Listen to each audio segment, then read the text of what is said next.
எனக்கு தெரிஞ்ச முக்கிய காரணம் ஒண்ணுதாமா. இந்த காரணம் நீங்க தெரிஞ்சுக்கிட்டீங்கன்னா கண்டிப்பா வாழ்க்கையில சக்சஸ் 100% இருக்குங்க. நீங்க ஒரு சிறு வியாபாரியா இருக்கலாம், இல்ல பெரிய வியாபாரியா இருக்கலாம், இல்ல ரொம்ப பெரிய ஒரு பிரம்மாண்டமான ஒரு ஆர்கனைசேஷனா இருக்கலாம். ஆனா இந்த எல்லா ஆர்கனைசேஷனோட சக்சஸ் பாத்தீங்கன்னா அவங்களோட கணக்கு தான்.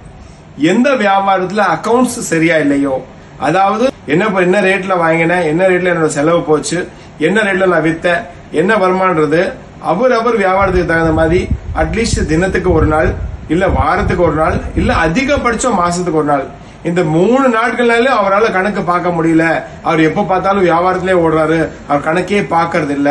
அவர் 6 மாசத்துக்கு ஒரு வாட்டி தான் கணக்கு பாக்குறாரு. அதுக்கு பாட்டு நிறைய சரக்கு வாங்குறாரு, நிறைய விற்கிறாரு. ஆனா கடைசியில பார்த்தா ஒண்ணுமே இல்லைன்னா அவருக்கு ஒண்ணுமே இல்லாம தான் போகும். ஏன்னா எந்த வியாபாரத்துல கணக்கு இல்லையோ, எந்த வியாபாரத்துல கணக்கு டெய்லி டேலி ஆகலையோ, தன்னோட ஸ்டாக் புக்கு டேலி பண்ணல, அப்படிப்பட்ட வியாபாரம் தயவு செய்து நிறுத்துங்க. அந்த வியாபாரம் செய்யாதீங்க.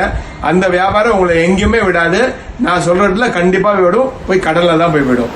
எந்த வியாபாரத்தை கணக்கு பார்க்காம நம்ம வியாபாரம் பண்ணி இருக்கோமோ அது கண்டிப்பா உங்களை ப்ராப்ளம்ல விடும். So be careful. Accounts is the first thing in business. Thank you.